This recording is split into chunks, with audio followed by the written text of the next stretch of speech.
Hey everyone, Gerald from Sungrand here. So I thought it'd be kind of cool to show you sort of internals of the framework that we'll be using for the Silver Falls RPG. So this is a framework that I built for the 3DS. So I'm currently in the process of upscaling it and sort of retooling it to take advantage of the superior hardware of the Switch and really try and make something very cool with it. So. This is something I developed in-house because I wanted to be able to make RPGs pretty quickly with a lot of variety and pretty much anything you can sort of imagine in terms of an RPG style game. This framework will be able to do. So if we have a look here on the core, and this is sort of what holds everything together. It stores the database values and things like that. You have your basic values and things like that, but it makes it very easy to sort of adjust the maximum party size. You can have 4 party members, for example. You could crank that right up if you wanted to have more. Obviously, you'd have to adjust some of the in-game logic, but the framework does a lot of the work for you.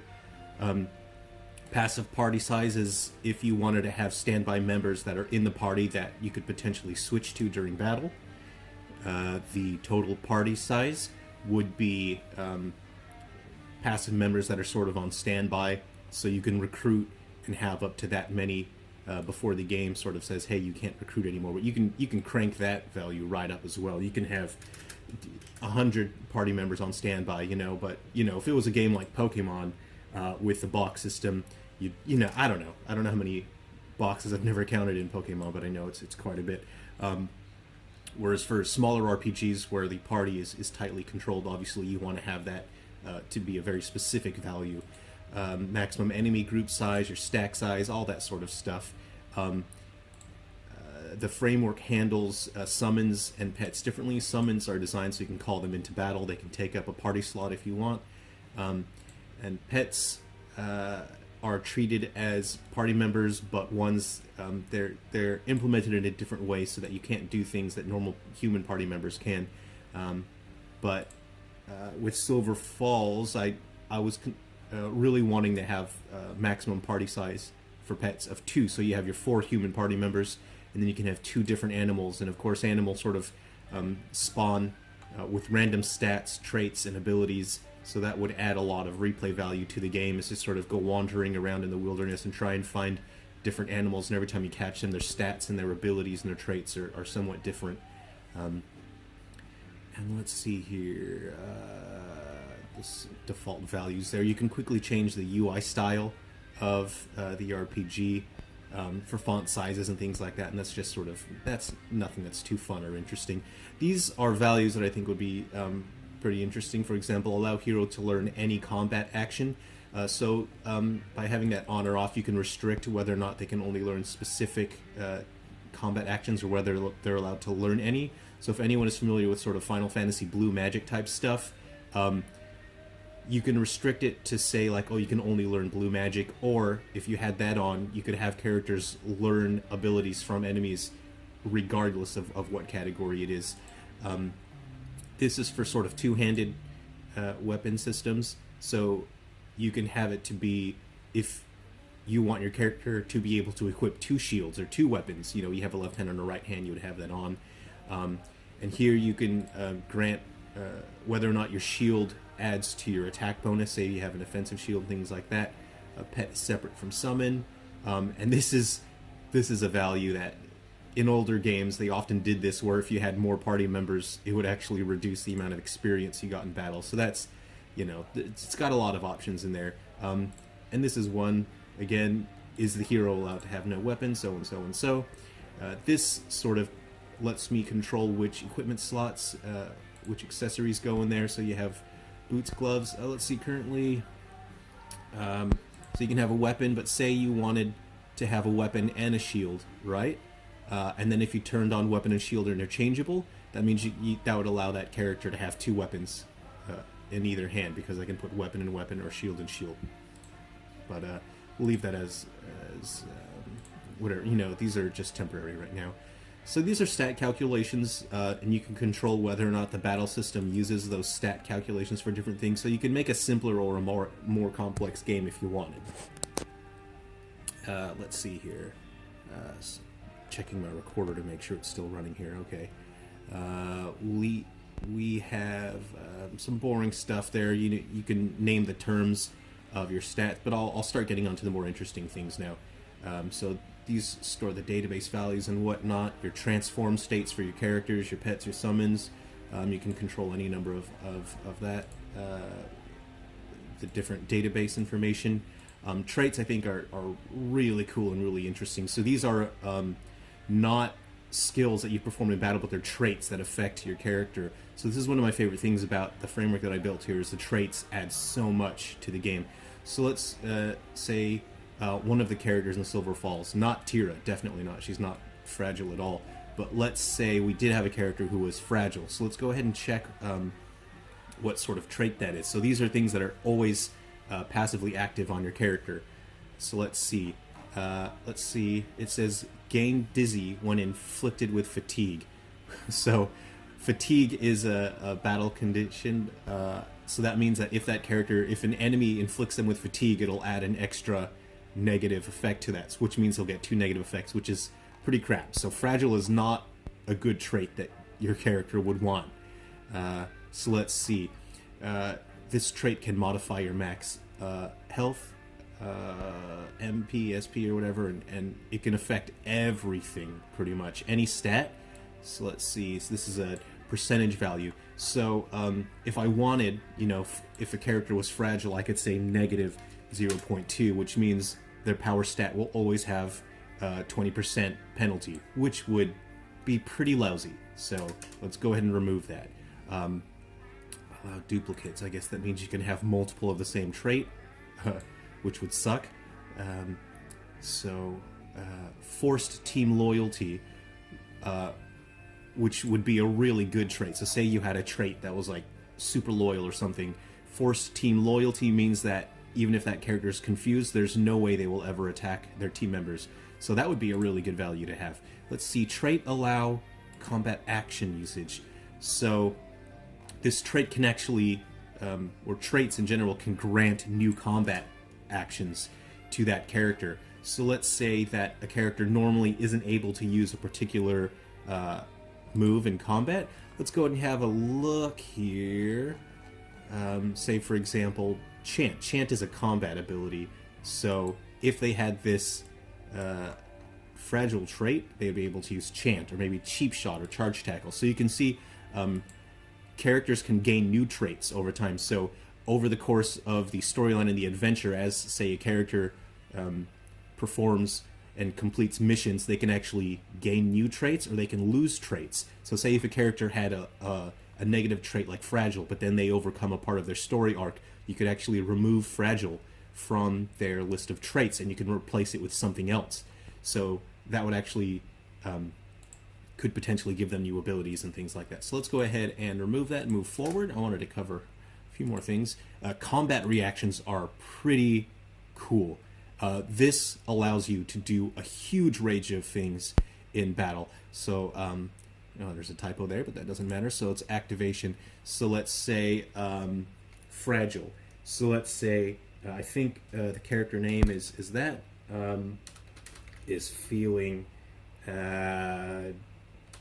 dizzy, of course, because they gain dizzy when they're afflicted with fatigue.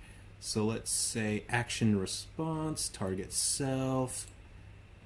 No, let's just do this to show an example. Heals themselves. How about that? Yeah? Okay. So let me see here. Action response, status response. So let's say the action response. Do we have a heal spell here? I'm actually bringing up a database that I was working on for a game on the 3DS that I'm going to have to sort of drop, but hopefully we'll move it to the Switch later. So let's say, what sort of spells do we have here? You can also have it activate items. Iron Will, Mega Maul. I forgot what I call the heal spells here. Maybe I called it first aid or something. You know what? Let's just do something simple. We'll put attack in there. Let's say reaction target self. I'm going to say attacking enemy. So if an enemy attacks, then they'll respond. And let's say reaction value required. So there's a whole lot here. Status, condition, standard attacks. So when they take standard attacks, they'll respond to the enemy and they'll respond by attacking. So let's change that and say attacks back. There we go. So you can have any number of that. You can have that cause all sorts of reactions. So you can come up with a lot of creative things because you can also inflict yourself with new statuses. You can actually have the character use items. So even if that item is not in the inventory, you can actually mimic the use of that item.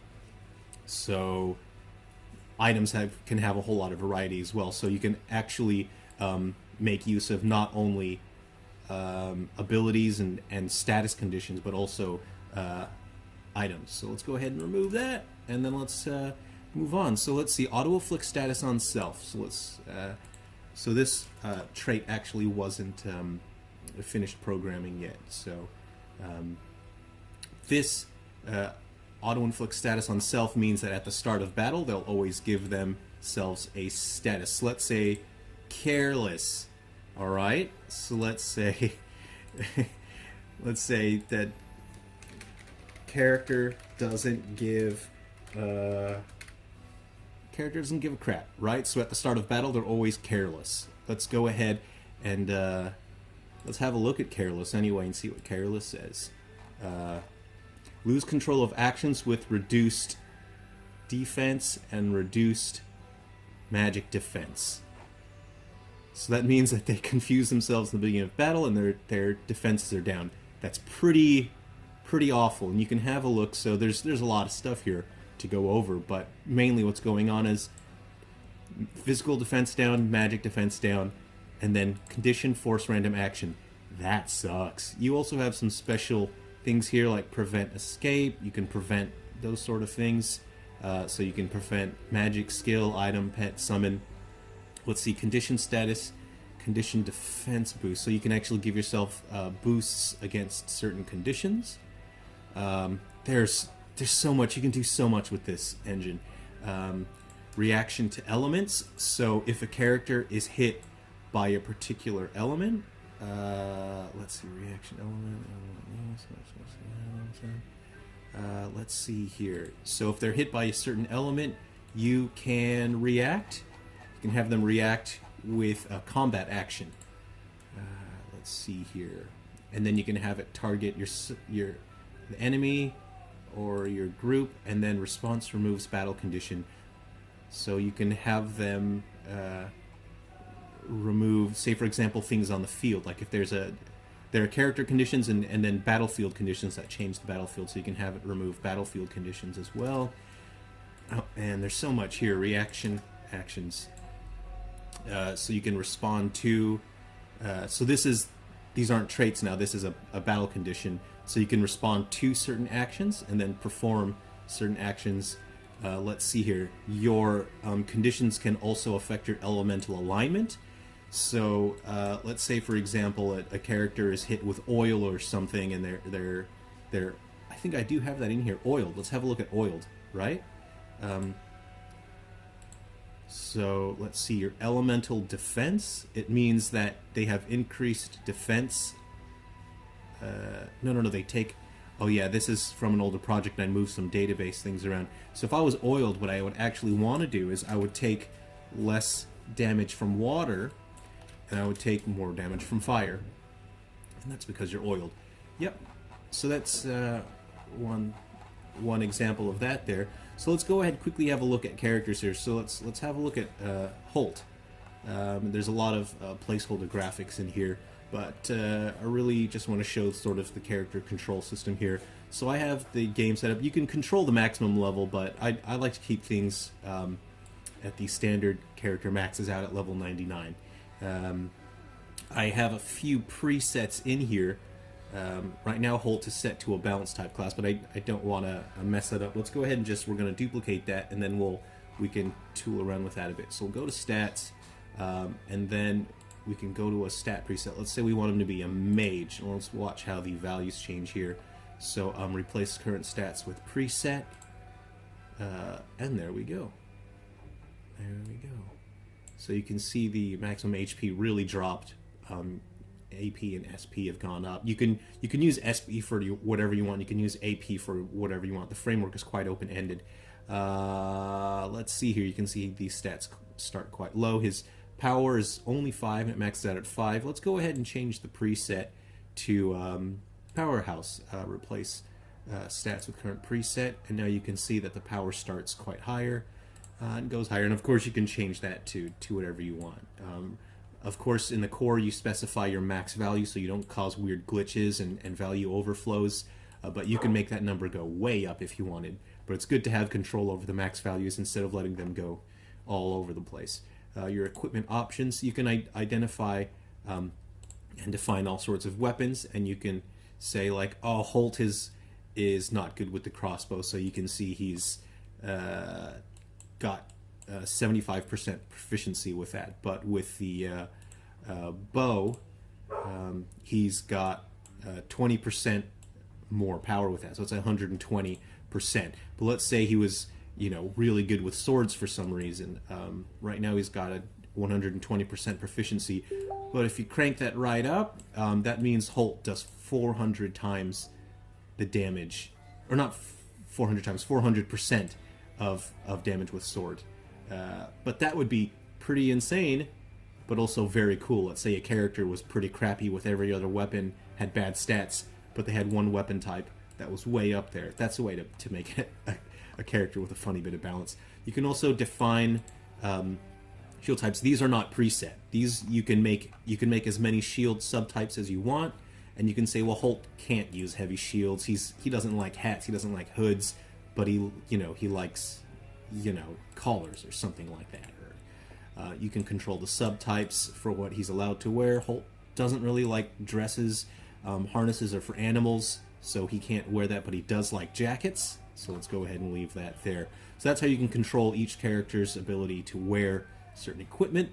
You can also control the elemental alignment, which means that he deals 150% of electricity damage. He only receives 75% damage. So all the characters have stats that reference sort of what they do in their game of origin. Stats have you can control your natural immunity. So normally, if an enemy tries to inflict you with the negative status, you're going to get hit. But let's say, Holt is a pretty brave guy, and he doesn't succumb to fear that often. So let's go ahead and say he has 50% on that, which means that he when he's about to get hit with that status, there's a 50% chance that he won't get hit by it. A positive value, if there's like any sort of damage attached to that, it means that he could actually get healed by attacks. So you can see you can do some pretty crazy stuff with this stuff. 2020, you can do pretty crazy stuff with this stuff. So your actions, learnable right now, they're all just pretty basic, but this is how you control when characters level up, what they can perform. So I need to fine-tune that a little bit, but that's your action to learn, and that's your level that you're going to learn it at. So that 0 means that you start out with that. Let's see. Those are actions that are learnable by level. So your traits, again, are your sort of passive things that control how your character behaves. And these are traits that when you level up, you can gain more traits.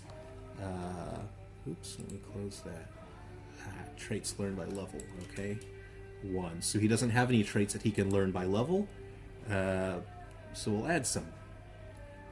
Traits learnable by level. So Blind Fury. I'm going to randomly select that, and let's say he learns Blind Fury at level 12. Now let's go ahead and find out what Blind Fury does. So you can see you've got aggressive, arrogant, bad-tempered. So these are all things that describe character personality. So let's check out Blind Fury. What does it say? It gains blind when inflicted with fury. That's pretty cool. So when characters get pissed off, he'll actually become blinded, which massively lowers your accuracy. So that's one thing can lead to another. So say, for example, I think there's a trait that when one of your party members gets knocked out, gets fainted, or they lose all their HP, you get inflicted with fury. So that one means that every time a character gets knocked out, you get fury, which increases your power, your offensive power. But if you have blind fury, you get something positive, but blind fury causes you to lose accuracy. So there can be a chain of events that happen during battle, depending on different outcomes and things like that. This video is getting kind of long, so I won't go into the event control system, and that's not super interesting anyway. But you can see there's a lot that goes on with the battle system, and there's some pretty crazy stuff that you can do. I'll quickly open one of these battle actions. We'll just have a quick look at how versatile and how crazy battle actions can get. So let's say we have a double strike here. Let's read the description. It deals moderate damage to a single target. And let's see what the values are. So, is it usable in battle or in the world? Does it auto-target? Can it be inherited? And that's a story for another day. You have cooldown times. This is a number of turns, so if it's an extremely powerful move, you can actually force that character to cool down or start up, because you actually can, in this framework, you can toggle whether the battle system will be real-time or turn-based. But turn-based still uses your speed meter, so fast characters can get multiple turns than slower characters. You have action type there, but I should turn that into a drop-down. Your success rate with this, so there's a chance that it could fail. So if it was 50%, there's a chance it'll just fail, and that's beyond the accuracy stat. Let's see here. Input time, that's sort of animations, and you can choose how it calculates damage. So you can have an ability that calculates by any of the stats that you've got. So maybe you can have it calculate by luck or weight. Right now we'll leave it on strength. You can have your MP or your SP cost, and there's a lot of other stats as well that we just don't really have time to go over at the moment. You can target, so action is long ranged, so you can have it to where if enemies are in the back row, either you can't attack them or your attack will be weaker. Currently the game the framework is set up to where you can't target enemies in the back if there's other enemies blocking them. So if you have a long-ranged weapon, you can hit any weapon or hit any enemy, and you won't lose attack power. Can you target yourself? You cannot target yourself, or you must target yourself. You can target enemies or allies. You can target multiples. You can forcefully target multiples, or you can target everyone. By default, you can target your own team, and then can target living, can target defeated. Required condition for target. So you can actually have combat actions that only work if enemies have a certain condition on them. Oops. There's a little bit of when I've been working and stuff isn't working, I tend to drop in some curse words there, and that for some reason that starts fixing things. I don't know. That's just my special technique, but use that technique if you want. Tricks of the trade. And it can be learned on contact. So this is interesting. You can have characters who have abilities that allow them to learn moves that they get hit by. And if you click that on, that means that if an enemy hits you with that, you can learn it under certain circumstances and conditions. So you can have combat actions open other menus. And of course, you can add more to that as well. Change target attention. So you can use this to actually change who the enemy is targeting, so you can force them to target you. So say, for example, you had a move called, face slap. You slap the enemy. It doesn't do a lot of damage, but you slap them in the face, and you can say it forces the enemy to target this user, which means it'll protect your other party members, because now you're forcing the enemy to attack you. And then how long does it draw the enemy's attention? Let's say for 2 turns, it causes them to attack that. So let's see, action total power modifier. So overall, how does it modify the power output. So let's say, well, that actually modifies the power output by an extra 50%. That would be pretty crazy. Let's leave that at 1. Forced inverted effect, so you can actually invert stat calculation. So that's pretty crazy. You can do crazy stuff, but it's a little bit complicated for this. Occurrences. So occurrences are the cool part. So how this is called double strike, your occurrences are the number of times that it hits. So the first hit is the accuracy is 1, and then the effect modifier is 1, and then your second hit is 1, and then also accuracy. But let's go ahead and duplicate that value, and let's say now we have a third hit, and this third hit can also hit. Let's see, it'll take place 1.6. That's the number of seconds when that's going to occur after the ability is performed. So that occurs at 0.4 seconds, 1 seconds, and 1.6 seconds. But let's see, the accuracy on this one is 0.5. And then the action status conditions, let's say this last hit, it has a 20% chance of inflicting a burn on the enemy. And there you go. Does it use a built-in basic animation, or does it use a custom animation? What is your chance to crit? So let's see, there's a 50% chance to crit. You can also have unique camera instructions for this ability, and these let you dynamically control what the camera does for that ability. So you can do all sorts of camera control instructions for each individual occurrence. So now we've changed it so that this is not actually a double strike, this is actually now a triple strike, but this is just a placeholder thing that I can change at any time. Alright, look, the video's running really long. I've barely scratched the surface. You can see the sort of complex stuff that you've done so far with that, and I'll just finish going over the rest of this combat ability. So you can define whether the attack is percentage based, does it ignore defense, and does it take the weapon action takes user's weapon type. So you can be different weapon types.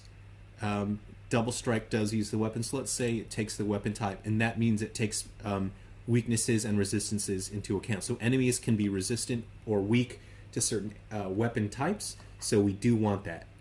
Let's say, for example, we had strong punch. If we had strong punch or something, we would leave that ticked off because it means it's a punch doesn't use your weapon, but this one should use the weapon. And can it KO? For anyone familiar with Pokemon, again, if you had something like, you know, what's the false swipe? If this was false swipe, I would take that off so it cannot KO the enemy. The minimum amount of damage that it can do is 1, and then the effect damage, this is the base damage calculation, that's pretty weak. 6 is not very strong, but we just made it hit 3 times with a chance to inflict a sick burn. So if you wanted, you could make that.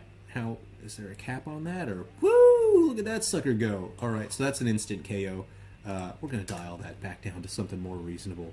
You can have it damage the HP, you can have it damage your mana, so you can actually, you know, stop enemies from using their stronger skills because you're damaging their mana, their MP, their AP. You can change whatever term you want. And then stamina. So stamina is, of course, a secondary bar that you can use or not use if you wanted. But let's say it also damages the stamina. So yeah, there you go. Effect charge. So charge is sort of related to special attack buildup. You can have that deplete the enemy's special attack buildup. So user absorbs damage percent. I love this. I'm a massive RPG guy. It's my favorite genre. This is why this is so fully featured. You can do crazy stuff. One of my favorite things to do in RPGs is to absorb some damage when you do an attack. I love that. Let's see, absorbs, you can restore your own mana, you can restore your own stamina, and then affect stat power, which means if you did a negative 0.2 every time this attack hits the enemy, it's going to reduce their power by 20%. That would be crazy because it hits 3 times, which would mean it would drop their enemy's attack power by 60%, which is a little too much. Maybe we did that and it lowers their attack power. So that's how you can affect the enemy stats, but you can also boost your own stats. You can boost your party member stats, your action timer. So say, for example, 0.5. So if you did that, it would actually push the enemy to act sooner. Whereas if you did that, it would reduce the enemy's action timer by 20%, but of course 60% it hits multiple times, which would actually delay them from taking actions, which is a pretty strategic move. So you can have abilities that maybe don't deal a lot of damage, but they actually delay the enemy from taking their moves. It'll give you a chance to heal your own party members or to set up your own buffs. You can also have it affect the elemental alignment. So, you know, earlier we showed characters that had elemental alignments, fire, water. I need to adjust this so it tells you which elements it is, but you can also have an ability that affects your elemental alignments. So that increases or decreases how elements affect you. Whew, I kind of forgot how massive this system was. Let's see, modify combatants. So you can actually add characters to the battle. So that's how summon abilities would work. So is the character a summon? And does a character use rear position? So let's go ahead and read the description on that because I forgot what I typed in there. By default, summons stand in front of the party. If the character is large, it can stand behind the party. So there you go. So if it's like, I don't know, you summon a dragon, it would look pretty wonky if you had your enemies and your characters and the dragon was just smack dab in the middle. So that's when you would use that. There you go. Transformation, you can actually cause the character to transform. You can have them go Super Saiyan, and the way you do that is just to create a brand new character, alter the stats, and then you can say now they transform into someone else. Okay? Does the transformation end after battle? You can have the transformation last even after battle. Combat time limit. That means the amount of time they can spend is that, and then time limit is real time, so you can either have it be seconds or turns. I cannot believe I'm still going. This is so huge, I forgot how huge. And this is just combat abilities. You can trigger events. So you can have it trigger, if you use it in the overworld, you can have it trigger overworld events. Conditions to activate. Let me just see what this does then. Alright. So you can have it trigger conditions in the user. You can have it heal the condition. Okay, target protector behavior. Make this user protector so you can protect other party members. And then special attack countdown. You can have a countdown, and then after the countdown it performs a special move. You can add items to the inventory, so every time you perform this move, maybe it'll add a potion to your inventory or something like that. And then let's just say it an antique book. So the character goes antiquing, the character finds an antique book, and it adds 2 antique books to your inventory. Get item from target. So again, with enemies, you can have a list of items that the enemy is holding, and maybe instead of, it'll ignore that, and instead it'll take whatever item the enemy is holding. Item pickup accuracy. So right now, there's a 50% chance that the character will find 2 antique books and add them to the inventory. Whew. Okay. This is where you can add special effects. So if you want to add an aura glow to the character, you can have that on the target, on the self. Again, uses basic animations, or you can use your own animation that's not on the standard one here. Animation length, animation ID, user animation type, target hit reaction. So this is, you know, the sort of how much flinching there should be in the animation, and a new pose. So you can prepare a special attack and it starts a pose, but then you can get knocked out of your pose as well. Override existing actions, which means if a character has a certain action, they can override it. Let's see. I don't know. Let's just pick that. Override existing actions. I can't remember what that does off the top of my head because there's so much. I made this last year. Magic subtypes. There's so much. There's so much in here. Okay. Elemental power, magic subtypes. I'm gonna have to look back at my notes and see what this does, because oh boy, there's a whole lot. Hey, hope you enjoyed that. Other game developers. I love checking out other independent developer games. So if you got a game that I think I'd be interested in, let me know. I love checking them out. I love RPGs, obviously, survival horrors, Metroidvania games. I'm a huge fan of that. Look, if you've got any kind of indie game, shoot me a message. If you want to chat, talk about game development, let me know.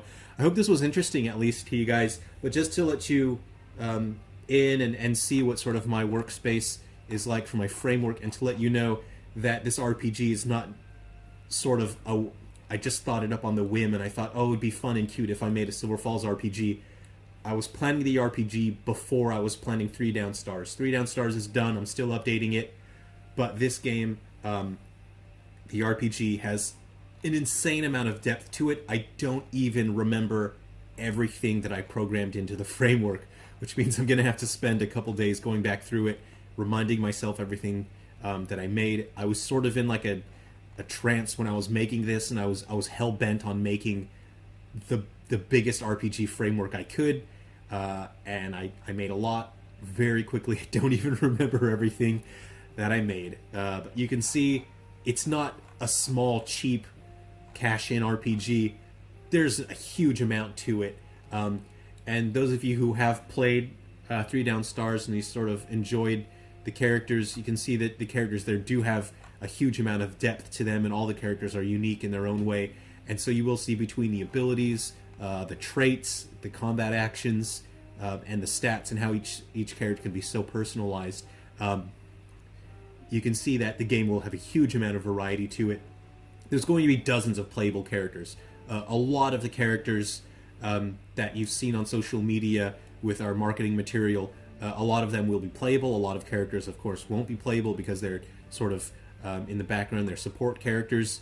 But there will also be some degree of random character generation. So you'll have the player will have the character that they create. They can customize them, and then every so often a random character will generate, and they'll have totally randomized abilities and skill trees, totally randomized stats, totally randomized utility in battle, and proficiency with weapon.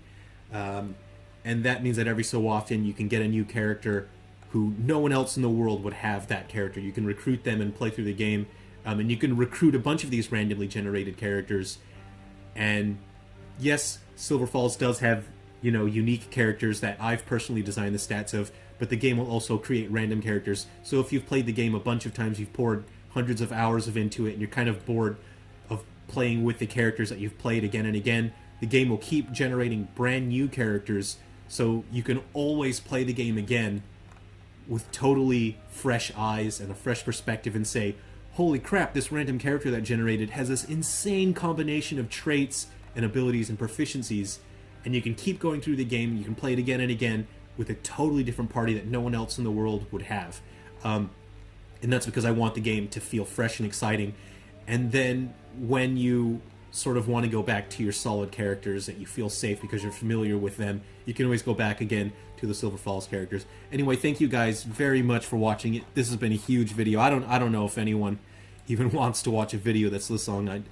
I suppose only other game developers who are into RPGs would want to watch something for this long. But thanks for watching. I hope you enjoyed it. I'm going to keep fighting to get Silver Falls on 3DS, and I don't know about our future titles again, but I'm so appreciative of everyone for sticking around. I'll be working on the update for 3 Down Stars, and I guess I'll also be refamiliarizing myself with my framework here, because I've been working on 3 Down Stars so much it's become my reality, and I've been so focused on 3 Down Stars I actually forgot about what was in my RPG framework. Anyway, I'll catch you guys next time. Thank you very much. We'll see you in Silver Falls.